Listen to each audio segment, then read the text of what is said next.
Shalom adik-adik, selamat hari Minggu. Kembali lagi bersama Kak Reka dan Kak Ning. ya adik-adik, apa kabarnya hari ini adik-adik? Wah, harus lebih semangat nih adik-adik. Walaupun di rumah kita harus tetap semangat ya adik-adik. Kakak ulang sekali lagi, apa kabarnya adik-adik?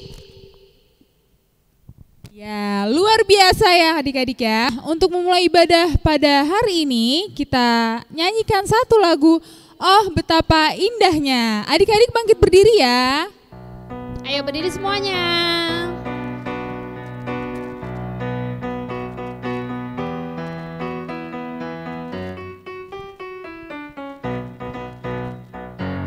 Oh betapa indahnya dan betapa eloknya bila saudara seiman hidup dalam persatuan. Oh betapa indahnya dan betapa eloknya bila saudara seiman hidup dalam persatuan. Bakurapan di kepala Harun dan rambut kejubahnya turun, mengalir seperti Nabi Hebron, mengalir ke Bukit Sion. Kesanalah diperintahkan Tuhan agar berkat-berkat dicurahkan, kehidupan untuk selamanya. Oh betapa indahnya. Ya adik-adik masih tetap bangkit berdiri. Kita naikkan satu pujian di kepak-kepakan sayapnya.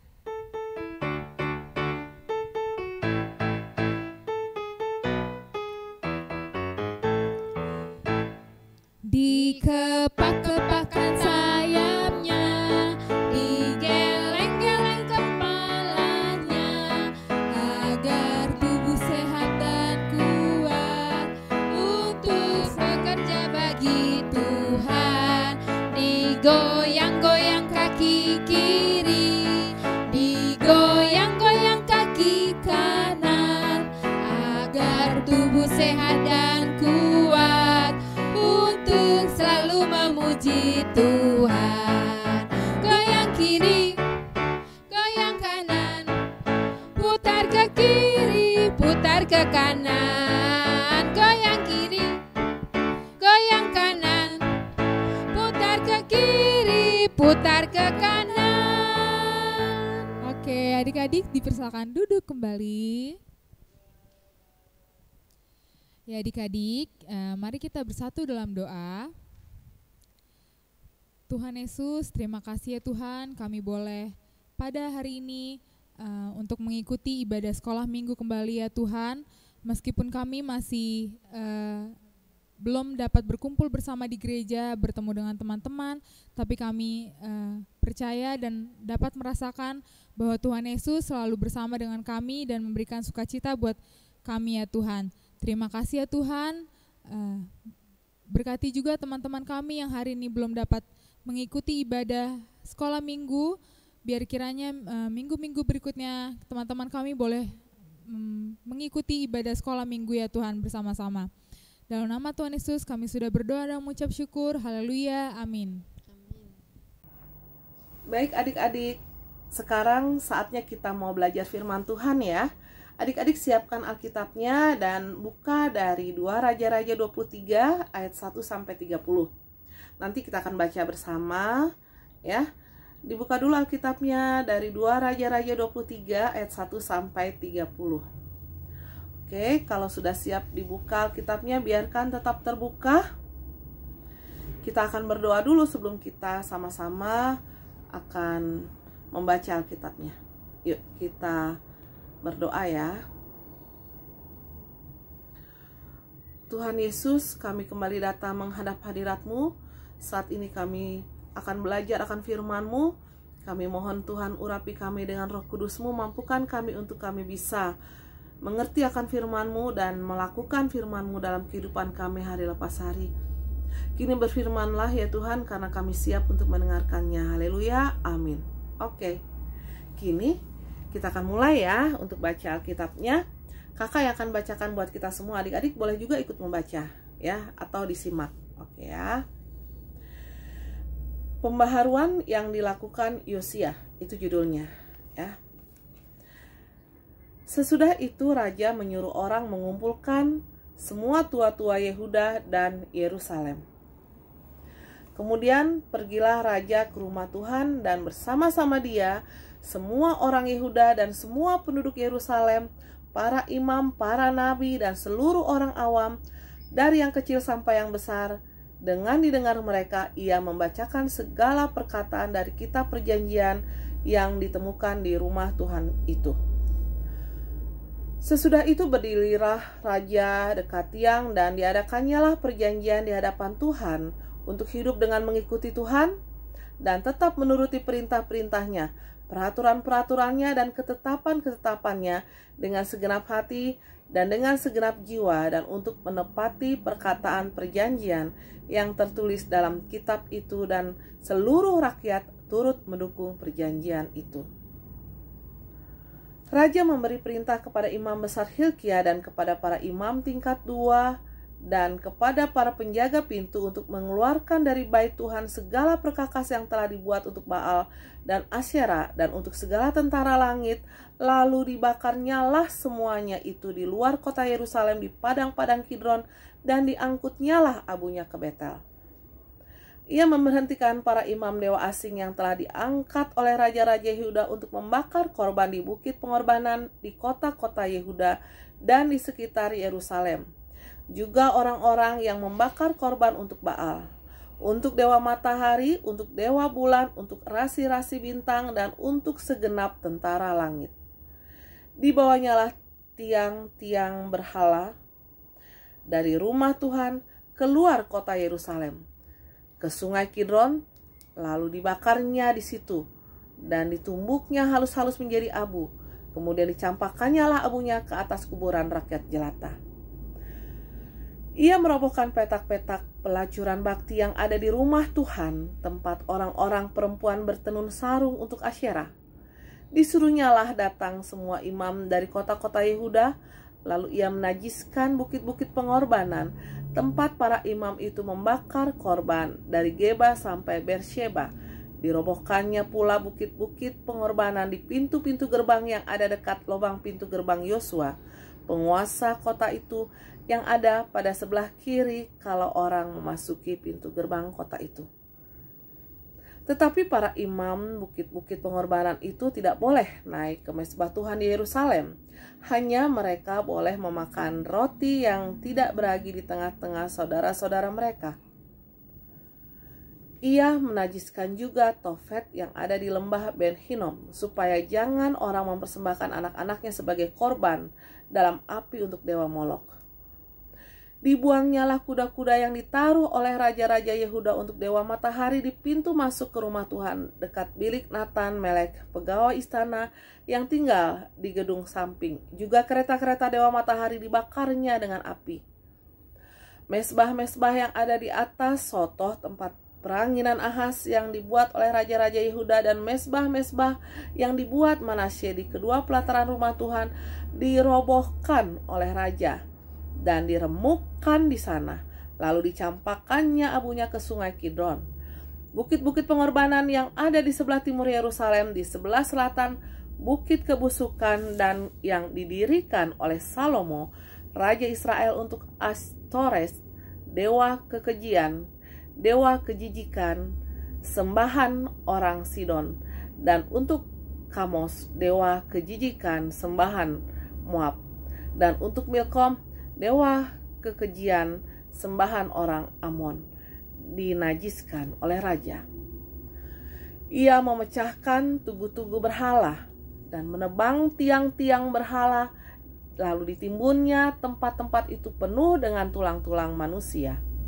Juga mesbah yang ada di Betel, bukit pengorbanan yang dibuat oleh Yerusalem bin Nebat, yang mengakibatkan orang Israel berdosa, Mezbah dan bukit pengorbanan itu pun dirobohkannya dan batu-batunya dipecahkannya. Lalu ditumbuknya halus-halus menjadi abu dan dibakarnyalah tiang berhala. Dan ketika Yosia berpaling, dilihatnyalah kuburan-kuburan yang ada di gunung di sana. Lalu menyuruh orang mengambil tulang-tulang dari kuburan-kuburan itu, membakarnya di atas mezbah dan menajiskannya, sesuai dengan firman Tuhan yang telah diserukan oleh abdi Allah yang telah menyerukan hal-hal ini. Ia berkata, "Apakah tanda keramat yang kulihat ini?" Lalu orang-orang di kota itu menjawab dia, "Itulah kuburan abdi Allah yang sudah datang dari Yehuda dan yang telah menyerukan segala hal yang telah kau lakukan terhadap mezbah Betel ini." Lalu katanya, "Biarkanlah itu, janganlah ada orang yang menjamah tulang-tulangnya." Jadi mereka tidak mengganggu tulang-tulangnya dan tulang-tulang nabi yang telah datang dari Samaria itu. Juga segala kuil di bukit-bukit pengorbanan yang di kota-kota Samaria yang dibuat oleh raja-raja Israel untuk menimbulkan sakit hati Tuhan, dijauhkannya oleh Yosia, dan dalam hal ini ia bertindak tepat seperti tindakannya di Betel. Ia menyembelih di atas mezbah-mezbah itu semua imam bukit-bukit pengorbanan yang ada di sana dan dibakarnya tulang-tulang manusia di atasnya. Lalu pulanglah ia ke Yerusalem. Kemudian raja memberi perintah kepada seluruh bangsa itu, "Rayakanlah Paskah bagi Tuhan Allahmu seperti yang tertulis dalam kitab perjanjian ini. Sebab tidak pernah lagi dirayakan Paskah seperti itu sejak zaman para hakim yang memerintah atas Israel dan sepanjang zaman raja-raja Israel dan raja-raja Yehuda. Tetapi barulah dalam tahun ke-18 zaman Raja Yosia, Paskah ini dirayakan bagi Tuhan di Yerusalem. Para pemanggil arwah dan para pemanggil roh peramal juga terafim, berhala-berhala dan segala dewa kejijikan yang terlibat di tanah Yehuda dan di Yerusalem dihapuskan oleh Yosia dengan maksud menepati perkataan Taurat yang tertulis dalam kitab yang telah didapati oleh Imam Hilkia di rumah Tuhan.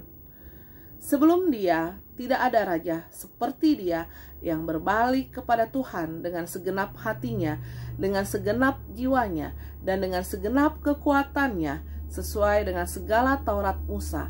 Dan sesudah dia tidak ada bangkit lagi yang seperti dia. Tetapi Tuhan tidak beralih dari murkanya yang sangat bernyala-nyala itu yang telah bangkit terhadap Yehuda oleh karena segala sakit hatinya yang ditimbulkan Manasye. Lalu berfirmanlah Tuhan, "Juga orang Yehuda akan kujauhkan dari hadapanku seperti aku menjauhkan orang Israel. Dan aku akan membuang kota yang kupilih ini, yakni Yerusalem, dan rumah ini, walaupun aku telah berfirman tentangnya, namaku akan tinggal di sana." Selebihnya dari riwayat Yosia dan segala yang dilakukannya, bukankah semuanya itu tertulis dalam kitab sejarah raja-raja Yehuda? Dalam zamannya itu, majulah Fir'aun Neko, raja Mesir, melawan raja Asyur di tepi sungai Efrat. Raja Yosia pergi menghadapi dia, tetapi Fir'aun membunuhnya di Megido segera sesudah ia melihatnya. Pegawai-pegawainya mengangkut mayatnya dengan kereta dari Megido dan membawanya ke Yerusalem.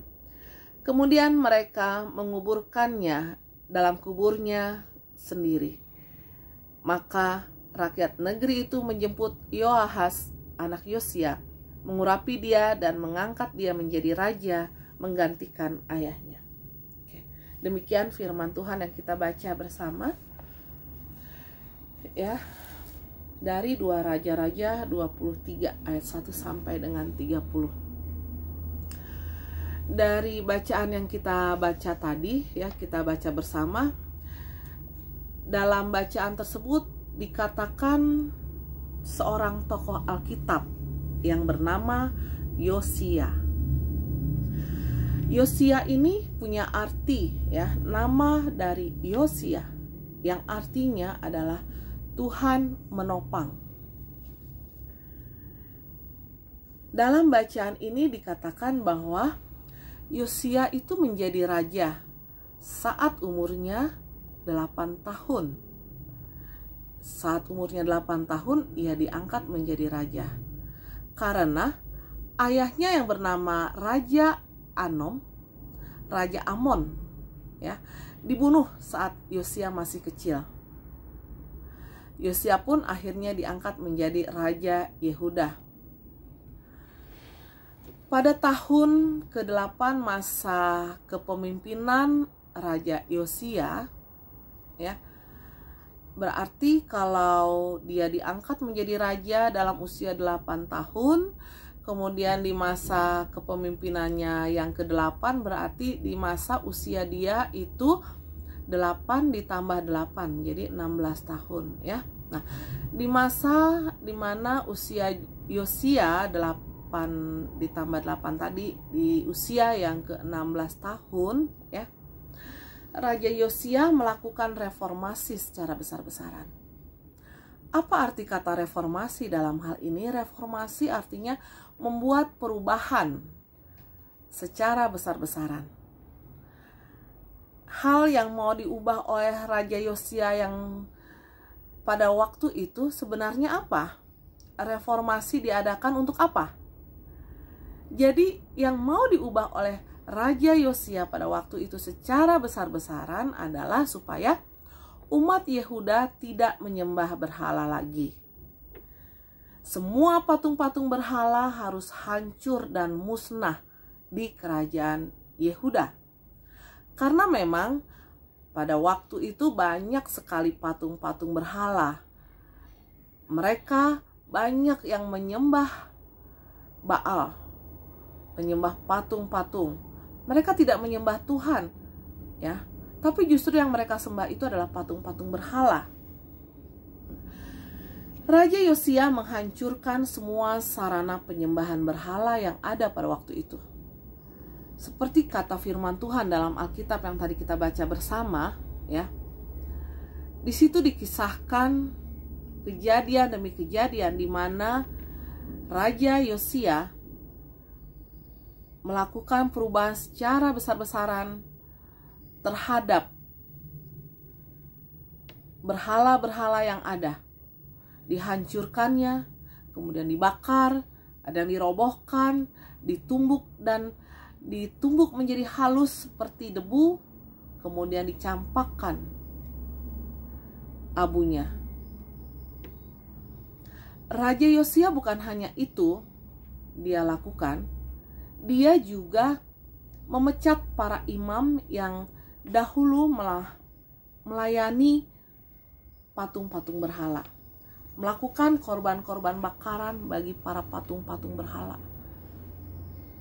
Jadi dipecatnya lah para imam-imam itu. Raja Yosia memerintahkan kepada orang Yehuda supaya tidak menyembah berhala lagi. Ia pun tidak ingin umat hanya melakukan perubahan setengah-setengah dan suatu saat masih mungkin kembali berkhianat dari Tuhan kepada berhala. Yosua ingin umat sungguh-sungguh mengalami perubahan hidup secara total dan sepanjang waktu. Yosia mengajarkan umat untuk tidak menajiskan sedikit pun, ya. Yosia di sini melakukan reformasi besar-besaran, menghancurkan semua Baal, patung-patung yang ada. Ya, Yosia mengajarkan umat untuk tidak menyisakan sedikit pun segala kebiasaan buruk untuk diulangi lagi. Yosia tidak ingin umatnya kembali menajiskan dirinya dengan menyembah berhala. Oleh karena itu tindakan Yosia memberantas sampai ke akar-akarnya. Hal ini bertujuan untuk apa? Supaya tidak ada lagi Baal ataupun patung-patung ataupun berhala yang akan digunakan sebagai sarana untuk menyembah ataupun peralatan untuk menyembah berhala di kemudian hari. Hal ini menunjukkan bahwa Raja Yosia sangat gigih untuk mengajak umatnya bertobat. Seperti yang tadi dikatakan, dia menghancurkan semuanya, merobohkan, ya kan? Kemudian juga dia bahkan menumbuknya menjadi abu-abu yang kemudian dicampakkannya abu-abu itu. Bahkan memecat para imam yang melayani para Baal. Nah, di sini menunjukkan kegigihan dari Raja Yosia dalam melakukan apa yang Tuhan kehendaki. Raja Yosia mampu menyuarakan kebenaran firman Tuhan kepada umat meskipun umurnya masih sangat muda. Pertanyaannya, apakah kita bisa seperti Raja Yosia? Tentu saja bisa, ya. Namun gimana caranya? Meskipun bukanlah seorang raja, adik-adik pasti bisa menjadi seperti Raja Yosia yang menyuarakan kebenaran firman Tuhan kepada lingkungan sekitarnya dimanapun adik-adik ditempatkan. Di lingkungan keluarga, di lingkungan sekolah, di lingkungan masyarakat, di lingkungan gereja, di mana saja. Ya.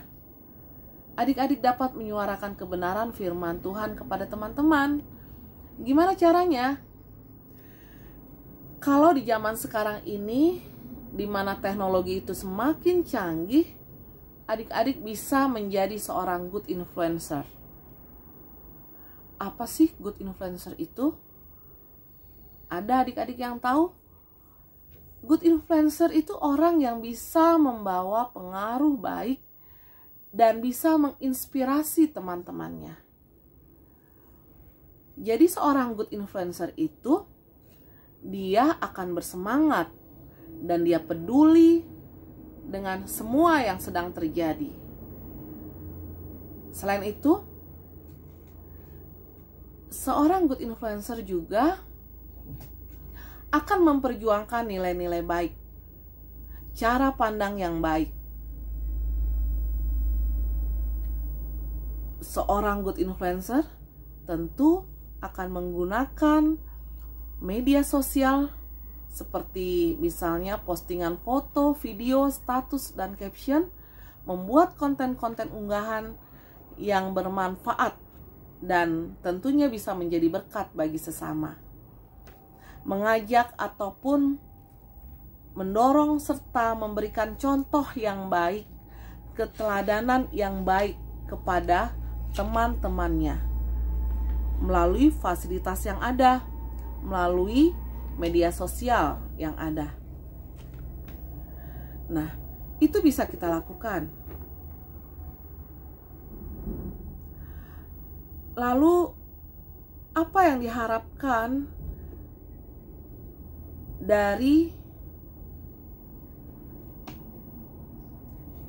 keadaan yang saat ini sedang terjadi, di mana situasinya adalah pandemi COVID-19.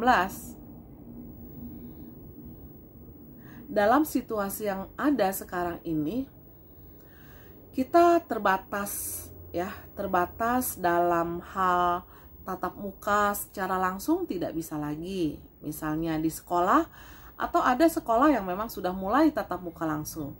Tapi ada juga yang baru dimulai seminggu sekali misalnya, atau seminggu selang-seling ya. Nah, keterbatasan-keterbatasan yang dimiliki ada kalanya membuat seseorang itu menjadi seorang individu yang tidak peduli kepada lingkungannya, masa bodoh kepada lingkungannya, tidak mau kenal sesamanya. Menjadi pribadi yang terkadang egois, memikirkan diri sendiri. Nah, dalam hal ini adik-adik kita diharapkan belajar dari kegigihan Raja Yosia untuk bisa mengajak umat berbalik kepada Tuhan. Jadi dalam masa pandemi COVID ini, meskipun ruang gerak kita terbatas ya, tidak bisa tatap muka secara langsung setiap harinya, yang mungkin malah justru menimbulkan ketidakpedulian kepada sekitarnya, tapi justru kita sebagai anak Tuhan sebaliknya, karena melalui firman Tuhan hari ini kita diajarkan melalui kisah Raja Yosia yang adalah tokoh Alkitab untuk tahu dan belajar bahwa ternyata usia itu tidak membatasi seorang Yosia untuk bisa membawa perubahan yang baik kepada umat pada waktu itu. Meskipun orang dewasa seringkali merendahkan anak-anak hanya karena usianya yang masih muda, namun melalui kisah Raja Yosia ini ternyata usia anak-anak pun sanggup menyuarakan kebenaran firman Tuhan. Meskipun usia kita yang masih muda, yang masih belia, yang masih anak-anak tergolong sekitar usia-usia seperti Yosia 8 tahun ya kan, atau sekitar belasan tahun, atau bahkan masih kecil ya, seperti adik-adik yang pra-Indria, Indria, itu bukan berarti karena usia yang masih kecil, yang masih muda, yang masih anak-anak, kita nggak bisa menyuarakan firman Tuhan. Justru Tuhan mau pakai kita sebagai anak-anak untuk bisa menyuarakan firman Tuhan, seperti contoh dalam Alkitab tadi. Contoh dari kisah Raja Yosia, di mana dia diangkat menjadi raja di usianya yang ke-8 tahun. Karena ayahnya mati pada waktu itu. Ya. Nah, dengan cara apa ya adik-adik menjadi good influencer tadi? Di lingkungan mana? Di lingkungan mana aja ya? Di rumah, tadi dikatakan di sekolah, di masyarakat ya. Nah, kalau di rumah contohnya, misalnya kalau ada adik kita yang nangis ya, sedih, nah kita sebagai kakak kita menghiburnya, membuatnya supaya tidak bersedih dan jangan menangis. Lalu kalau kepada orang tua bicaranya yang sopan, yang baik ya, bukannya malah justru bicara kasar, bicara yang teriak-teriak. Itu nggak boleh ya sama orang tua, siapapun dimanapun ya. Karena kalau kita bicaranya nggak baik ya, itu bukannya good influencer tapi bad influencer ya. Kan kita mau jadi anak Tuhan yang baik, berarti kita harus memberikan pengaruh yang baik di lingkungan kita. Contohnya tadi di lingkungan keluarga, kalau ada adik kita yang nangis, kita hibur dia, terus kita bermain bersama adik kita, bukannya malah rebutan mainan misalnya. Atau orang tua sedang bekerja, kita bantu ya kan, membantu membersihkan rumah misalkan. Ya, dengan apa yang kita bisa lakukan, lakukanlah sebisa kita ya untuk membantu orang tua di rumah. Belajar yang rajin ya. Orang tua sudah sekolahkan adik-adik, juga adik-adik meresponnya dengan belajar yang rajin ya, mendapatkan nilai yang baik ya. Meskipun situasinya sekarang terbatas tadi ya, belajarnya mungkin hanya tatap muka sesekali ya, atau bahkan masih ada yang belum berani tatap muka, masih secara online, tetap harus giat dalam belajar ya. Nah, kalau ada teman kita yang berkelahi, misalnya pada saat kita bertatap muka nih, datang ke sekolah melihat teman kita sedang berkelahi, apa yang kita lakukan? Kita melerainya, memisahkannya. Lebih baik untuk tidak berkelahi. Kita nasihati teman kita. Ya, itu cara kita menjadi pribadi yang memberikan pengaruh yang baik kepada lingkungan. Ya. Seperti tadi misalnya ya, melalui media sosial nih, adik-adik pasti banyak ya yang sering unggah-unggah foto ataupun segala sesuatu, lihat ataupun bikin status segala macam ya. Nah, itu juga harus yang baik ya, yang menjadi berkat bagi orang lain, bukannya malah justru foto-foto yang dapat menjadikan orang malah jadi ih kok begitu sih gitu ya. Terus kata-katanya juga kasar, bahkan merupakan makian pada orang lain. Itu nggak boleh ya. Justru kalau yang seperti itu berarti bad influencer, membawa pengaruh yang buruk kepada orang lain, kepada sekitarnya, bukan menjadi pengaruh yang baik. Karena yang diminta dalam firman Tuhan pada hari ini itu gimana cara kita menjadi good influencer tadi, menjadi seseorang yang bisa memberikan pengaruh yang baik kepada lingkungan sekitar kita, dimanapun kita berada. Nah, sekarang pertanyaannya adalah mau atau tidak, bukannya tidak bisa. Kita pasti bisa untuk seperti Yosia. Meskipun dia masih usia muda, meskipun dia seorang raja dan kita bukan, tapi kita tetap bisa melakukan seperti yang Yosia lakukan sebagai sarana untuk Tuhan Allah bekerja dalam diri kita, menyuarakan kebenaran firman Tuhan, melakukan hal-hal yang baik yang menjadi teladan bagi sekitar kita. Kita sendiri pun mungkin punya tokoh yang kita idolakan ya. Seorang tokoh nih biasa ya, yang anak-anak remaja ataupun anak-anak sekarang tuh banyak kan kalau nonton televisi ataupun di YouTube ataupun di TikTok suka terhadap tokoh-tokoh tertentu.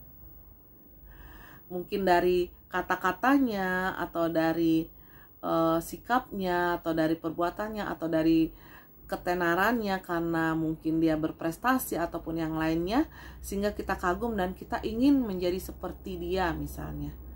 Nah, kenapa tidak kita justru harus bisa menjadi tokoh yang diidolakan, menjadi panutan, menjadi teladan. Orang lain melihat kita ingin menjadi, oh seperti dia, orangnya baik, rajin, nggak pernah membantah sama orang tua. Nah, itu kan berarti diri kita diidolakan oleh orang lain ya, menjadi contoh yang baik buat orang lain. Nah, mau atau tidak seperti itu yang namanya menjadi good influencer, menjadi seorang yang mempunyai pengaruh yang baik buat orang lain, menjadi contoh, menjadi panutan, menjadi teladan. Oke. Nah, sekarang hari ini ya, dari pelajaran Alkitab kita ada satu ayat Alkitab yang adik-adik boleh catat untuk kemudian menjadi ayat hafalan. Dihafal, diingat, dihayati, dan dilakukan tentunya dalam kehidupan ya. Boleh adik-adik ambil pulpennya, dicatat ya. Untuk ayat hafalannya yaitu dari 1 Timotius 4 ayat 12b. Kakak ulangi ya. 1 Timotius 4 ayat 12b ya. Oke, kita buka Alkitabnya, kita cari ya. 1 Timotius 4 ayat 12b. Apa bunyinya di situ? Kita baca sama-sama ya. Jadilah teladan bagi orang-orang percaya dalam perkataanmu, dalam tingkah lakumu, dalam kasihmu, dalam kesetiaanmu, dan dalam kesucianmu. Oke adik-adik, itulah firman Tuhan ya. Ayat dari 1 Timotius 4 ayat 12b tadi, tolong adik-adik hafalkan.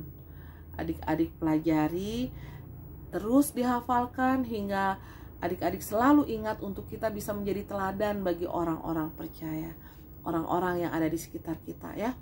Melalui apa? Perkataan kita, tingkah laku kita ya, dengan kasih kita dan juga kesetiaan kita. Oke ya. Demikian firman Tuhan hari ini adik-adik. Dan baiklah, kita semua pun punya keinginan untuk bisa menjadi seperti Raja Yosia ya. Kalau yang tadinya kita mungkin bersikap atau berpengaruh buruk bagi sekitar kita, melakukan hal-hal yang tidak baik, kemudian juga mengunggah ataupun membuat status ataupun menampilkan foto-foto yang mungkin kurang baik di media sosial, ya kali ini jangan lagi. Justru kita harus bisa berubah, ya. Sebagaimana tadi bangsa Yehuda diubahkan, ya, diubahkan melalui Yosia yang seorang raja yang sangat muda, ya, dan masih anak-anak. Oke adik-adik, kita tutup dengan doa ya. Yuk kita berdoa. Mari kita bersatu dalam doa. Terima kasih Tuhan Yesus, kalau pada hari ini Engkau ingatkan kami untuk kami bisa menjadi seorang anak yang mempunyai pengaruh yang baik bagi lingkungan kami dimanapun kami ada. Kami mau Tuhan seperti Raja Yosia tadi Tuhan, meskipun kami bukan seorang raja, namun kami percaya Tuhan bisa memampukan kami untuk kami bisa menjadi teladan bagi sekitar kami. Dalam pikiran, perkataan, perbuatan kami, dalam tingkah laku kami, tutur kata kami, semuanya kami mau Tuhan agar kiranya menjadi teladan bagi orang-orang di sekitar kami.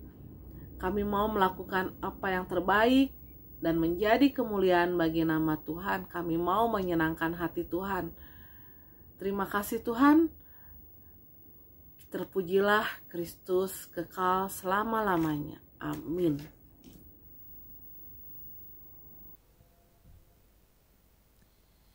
Oke adik-adik, sekarang waktunya kita persiapkan persembahan kita. Nanti persembahannya seperti biasa, adik-adik bisa memberikan persembahannya kepada mama atau papanya atau opungnya. Nah nanti orang tua atau kakek nenek adik-adik bisa memberikannya ke gereja. Untuk sambil memberikan persembahan, kita naikkan satu pujian, Ku Menang, Ku Menang.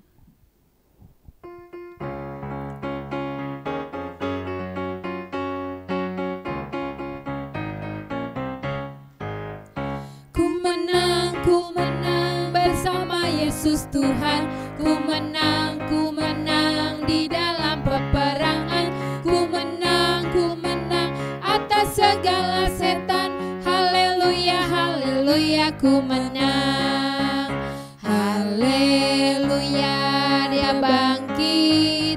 Haleluya, dia hidup. Haleluya, dia naik. Roh Kudus turun. Adik-adik, mari kita bersatu dalam doa. Tuhan Yesus, terima kasih ya Tuhan, kami boleh pada hari ini untuk mengikuti ibadah sekolah minggu kembali ya Tuhan. Meskipun kami masih belum dapat berkumpul bersama di gereja, bertemu dengan teman-teman, tapi kami percaya dan dapat merasakan bahwa Tuhan Yesus selalu bersama dengan kami dan memberikan sukacita buat kami ya Tuhan. Terima kasih ya Tuhan, berkati juga teman-teman kami yang hari ini belum dapat mengikuti ibadah sekolah minggu, biar kiranya minggu-minggu berikutnya teman-teman kami boleh mengikuti ibadah sekolah minggu ya Tuhan bersama-sama. Dalam nama Tuhan Yesus kami sudah berdoa dan mengucap syukur. Haleluya, amin. Ya adik-adik, ibadah telah selesai. Sampai jumpa di minggu-minggu berikutnya. Dadah. Sampai ketemu minggu Sampai depan. ketemu. Selamat hari Minggu. Tuhan memberkati.